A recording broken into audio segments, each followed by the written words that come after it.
Hi అండి, నమస్తే. ఈరోజు మనము ఎకానమీ, భారత ఆర్థిక వ్యవస్థ సవాళ్ళలో సిలబస్ గురించి నేర్చుకుందాం.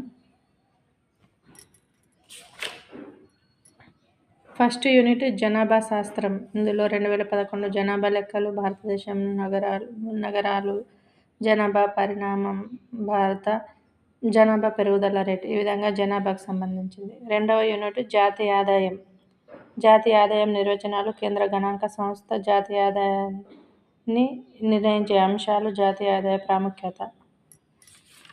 నెక్స్ట్ మూడవ యూనిట్ వ్యవసాయ రంగం.